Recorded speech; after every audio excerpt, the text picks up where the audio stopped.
Hello everyone. आज के video में हम कवर करेंगे डेली यूज सेंटेंसेस को। ये वो सेंटेंसेस हैं जिन्हें हम डेली बेसिस पे यूज़ करते हैं।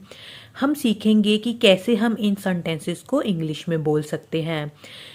इन सेंटेंसेस की मैंने यहाँ पर इंग्लिश भी लिखी है और हिंदी भी लिखी है, और जैसे जैसे वीडियो में हम आगे बढ़ेंगे मैं आपको समझाती रहूँगी कि कैसे हमने इन सेंटेंसेस को इंग्लिश में बनाया है, ताकि आप इनके जैसे दूसरे सेंटेंसेस को अपने आप इंग्लिश में बना पाएँ। इस वीडियो के अंत में एक क्विज भी है जिसमें मैं आपको 2 सेंटेंसेस दूंगी जिसकी इंग्लिश आप खुद बनाकर मुझे कमेंट करेंगे, तो इसीलिए वीडियो के अंत तक बने रहना। तो चलिए स्टार्ट करते हैं अपने पहले सेंटेंस से। द फर्स्ट वन इज तुम खाली समय में क्या करते हो। हम कई बार पूछते हैं लोगों से ये सवाल, तुम खाली समय में क्या करते हो।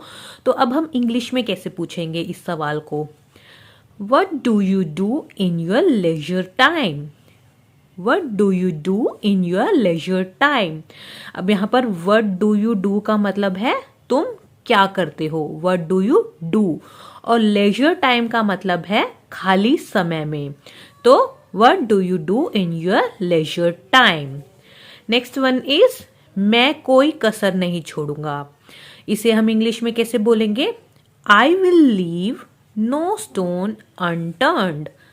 I will leave no stone unturned मतलब मैं नहीं छोड़ूंगा। लीव का मतलब होता है छोड़ना, और यहाँ पर नो स्टोन अनटर्न ये हम यूज करते हैं कसर के लिए कि कोई कसर नहीं छोड़ूंगा। नेक्स्ट वन इज उसे नौकरी से निकाल दिया गया है। इसको हम इंग्लिश में कैसे बोलेंगे। He has been expelled या fired। एक्सपेल्ड और फायर्ड जो वर्ड है वो नौकरी से निकालने के लिए यूज होता है। तो ही हैज बीन एक्सपेल्ड या फिर fired from the job. Next one is संसार में ज्ञान की कमी नहीं है। इसे हम इंग्लिश में कैसे बोलेंगे। There is no dearth of knowledge in this world. There is no dearth of knowledge in this world. अब कैसे बनाया हमने इस सेंटेंस को।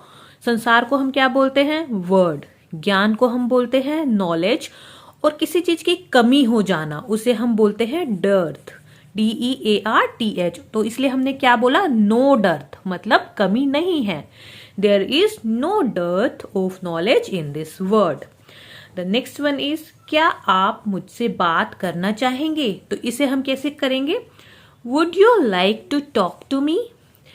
जिस भी सेंटेंस में हमें चाहेंगे कुछ पूछना हो तो हम यूज करते हैं would you like to. Would you like to talk to me, क्या आप मुझसे बात करना चाहेंगे। इसी तरह से दूसरा सेंटेंस है क्या आप मुझसे मिलना चाहेंगे। सो अगेन हमने यूज किया would you like to. Would you like to meet me, मिलना का मतलब होता है meet. Would you like to meet me. Next one is आप फलों को एक तरफ रख दो। इसे इंग्लिश में कैसे बोलेंगे। Please keep the fruit aside. Please keep the fruits aside. फलों को हम इंग्लिश में क्या बोलते हैं, फ्रूट्स, और एक तरफ को हम बोलते हैं असाइड। तो please keep the fruits aside. Moving on to the next one, वो बहुत बातूनी है। इसे हम इंग्लिश में कैसे बोलेंगे।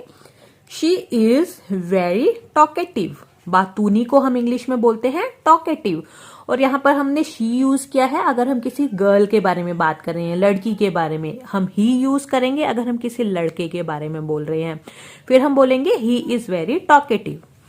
नेक्स्ट वन इज काश मेरे पास पैसे होते। अब यहाँ पर काश, जहां पर भी आप काश का यूज करते हैं वहां हम बोलते हैं आई विश।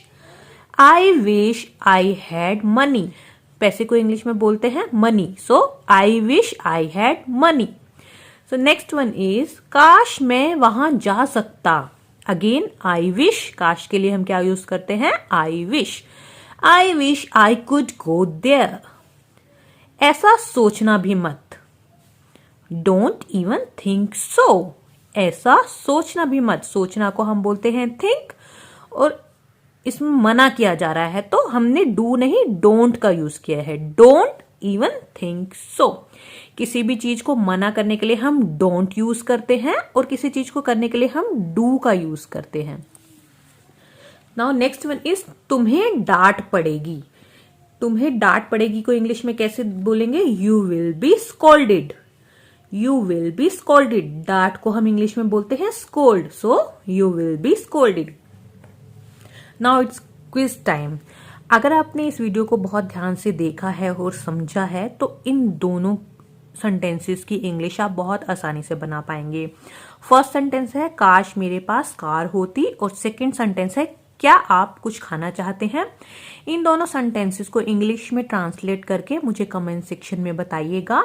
और अगर आपको इन सेंटेंसेस को ट्रांसलेट करने में कोई डाउट है या कोई कंफ्यूजन है तो आप वो मुझसे क्लियर कर सकते हैं कमेंट करके। साथ ही साथ ऐसे ही कुछ अन्य सेंटेंसेस बनाने की प्रैक्टिस कीजिएगा। और अगर वीडियो पसंद आया तो इसे लाइक जरूर कीजिएगा। मिलते हैं अगले वीडियो में। Thank you.